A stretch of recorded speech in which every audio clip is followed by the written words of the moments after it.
Good afternoon and welcome to the Midday News. Here's what we have in the bulletin. Nurses still not happy about aspects of the compensation review. Harry Belafonte is dead at 96. And later in sports, Mount Pleasant FC secure playoff spot in JPL. Thank you for joining us. I'm Shamela Pullen. Here are the details. Century Aluminum Company is set to acquire Noble's 55% ownership interest in Jamaica. The company, in a press release, said the transaction should close by the end of April 2023. According to President and Chief Executive Officer of Century, Jesse Gary, the acquisition is highly strategic as it secures a predictable long-term supply of alumina, which is the company's most critical raw material. In the meantime, the government has welcomed news of the acquisition and says it is looking forward to working with Century to maximize the value of Jamaica for all stakeholders. The compensation review may be behind them, but the Nurses Association of Jamaica has lingering concerns about aspects of the agreement. And even while that is being ironed out, some nurses are still waiting to be paid for work done in the heights of the COVID-19 pandemic. The Nurses Association of Jamaica, NAJ, signed off on the new compensation package in November last year. President Patsy Edwards-Henry says the healthcare workers started receiving payment the following month, but all is still not well. She pointed to issues with levels 3 and 4 nurses. They were in receipt of the full upkeep allowance, for example. This was rolled into salary, and as a result of that, their net pay, in terms of the significance in the increase in the net pay, they are not seeing that move in a manner that we would have hoped that it would have moved. We are still negotiating and meeting and having dialogue with the ministry, and it is our hope that this will be rectified in short order. Challenges too with the overtime policy the government is trying to implement. She explained that each facility is typically tasked with implementing its own overtime, but standardizing it as is being proposed may not be a good idea. For example, nurses, we were not paid hourly. We were paid what we call sessional rates. And one session is 4 hours. And it is worked out based on a formula. Another person may have been paid hourly. Other persons may have been given a time and a half and double time. So the whole standardization of payment was not there. And I think this is what the government wants to do when we speak about the policies. Implement a policy which speaks to every member. Meanwhile, the NAJ president says there are still payments outstanding for some of her nurses who worked during the COVID-19 pandemic. I have been in communication with Southeast Regional Health Authority, and I'm still awaiting that payment. And there are 1 and 2 other persons who have not been paid, but there is a promise to pay, and we are still lobbying to ensure that everybody who worked within the COVID period and were entitled to and should have gotten their COVID-19 pay, that they get it. So we're still working on a few cases. In the meantime, the opposition leader Mark Golding laments what he describes as the poor treatment of public sector workers by the government. Addressing party supporters in Montego Bay recently, he also addressed the plight of security guards who have been facing challenges under their new contractual arrangements. O'Shane Masters reports. The opposition has again taken aim at the government in what it terms the unfavorable treatment of public sector workers. PNP President Mark Golding suggested that the Andrew Holness-led government has not been looking out for the best interest of Jamaicans. The JLP has been encrusted in arrogance. They have displayed anti-democratic tendencies in how they do things. The people of Jamaica are suffering, and when we tell them to cushion the crisis, they use crumbs to try and do it. And the people need our help. So we must get our act together. Mr. Golding says teachers and security guards have been let down by the government on multiple occasions, and it's time for those employed in those sectors to be treated fairly. There have been numerous protests by security guards following the ruling by the Supreme Court that they should become employees and not contract workers. But while the employee status has been initiated, some security officers have been forced to give up their years of service based on the new contracts which they have been offered, an issue which the opposition has taken note of. We want the guards to be able to enjoy good employment terms without having to relinquish their rights for their past service so that the industry can move forward. And they are prepared to be reasonable. We have met with them. They want to see the industry do well, and they see their futures as very much bound up in the industry doing well. So it is quintessentially an opportunity for the parties to come to the table and work out how you deal with certain issues so that everybody can feel justified. As for the compensation review, he believes that the process should have been more transparent. Certain assurances were given by the Minister of Finance. He said that nobody would be worse off. That is not the experience that many who have gone through it have had. Our teachers must be dealt with respect. They must be dealt with fairly. They must feel that they are valued for what they do for our children and our society. The next PNP government will have to rectify these problems.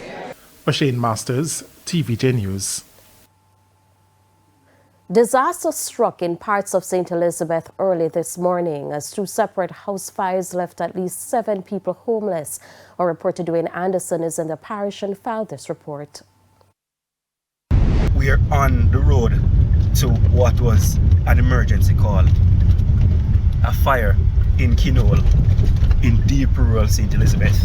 But incidentally, while we're on our way to this one, we got another call about 5 minutes back down the road in an area called Leeds that another house is on fire. A total day of disaster. Consequently, it was a busy morning for firefighters in St. Elizabeth as the two fires raged minutes apart in neighboring communities. In the first reported incident around 6:30 a.m., a family home in Kinola district was totally destroyed. Chanel Herman is one of the 6 people who live in the yard. And by the time I turn my back, I hear my grandmother on fire. So I pull her out same time because she's very sick. Pull her out, same time pull her out, and the members in the community that try to out it. Because if I never did people in my community, the next house will catch a fire as well. It is believed a faulty gas cylinder caused the blaze. Here the cylinder burst and everything started, the fire started spread all over the house. And while the 2 units from Santa Cruz fought the fire in Kinola district, a second fire unit all the way from Black River had to respond to the second blaze in Leeds. We were told one man lived at the house. He was not home at the time. No one resident was not happy about how things unfolded Tuesday morning. Unfortunately, what happened this morning, it wouldn't have reached this far if Santa Cruz Fire Station had another respond unit. The only respond unit they had this morning went to Malvern with the water tender, which, if there was another fire truck, it could have responded. This fire truck that is here, it came all the way from Black River, which takes practically 25 to 30 minutes to reach here. And by the time them reach here, the people, them house burned down. So yes, I have a concern about the fire truck at Santa Cruz. They need an next fire truck. One responder can't work. No one was injured. I have to give God thanks. I'm so glad that nobody wasn't in the house. And once I have life, I can make it back again. An estimate of the damage for both houses is not yet known, but the occupants of both homes lost everything. Reporting from St. Elizabeth, I'm Dwayne Anderson for TVJ News. A Clarendon businessman is this afternoon urging other business operators to be wary of overseas investors. Courtney Thomas, the CEO of King's Chemical in Maypen, says he was strict while trying to secure $2.5 million to help grow the business. Mr. Thomas said he was sent to a U.S.-based investor by a relative living in that country. After doing all that was requested, he never got the funds. Mr. Thomas said steps are now being taken to recover payments made to facilitate the investment.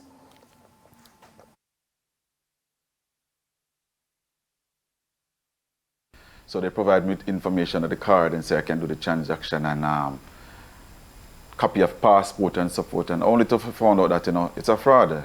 The NCB bank called me and told me it's a fraud. You know, so I asked them to send back the money and then maybe we'll take it from there and see what is best it can work out, you know. So you know, it kind of left me a bit, not disappointed, but, you know, it's broken because I've never been involved in anything of such. So I just want to warn, you know, all the business people to be very careful, and even individuals too, you know. And because these things can happen to just about anybody. When I look back at it and see, you know, all these people operate and they say they're billionaires, and I would say $2 million US or $2.5 million US wasn't a lot of money for them. It's a lot of money for me, but for them it's nothing. So you have told you disappointed and you have to learn a lesson. Let me tell you, this is more than a learning lesson. This is like I get a degree in fraud. Learn how not to do anything, you know, to stay away from stuff like those. Mr. Thomas said while the banks are trying to notify customers and clients about potential risks, he believes a lot more still needs to be done to protect people and their money. I think the banks need to do more to educate the public, and for functions, they said it was done offline, and for functions like that, I think the bank should block those functions. So after mounting concerns and a major protest in Martha Brae, Trelawney on Monday, water has been restored to the Bounty Hall community. Residents started to receive water in their pipes this morning. They had been without the commodity for over 4 months. The National Water Commission told TVJ News that a break-in in the 25-inch pipeline, which flows from the Martha Brae to Bounty Hall, was the cause of the problem.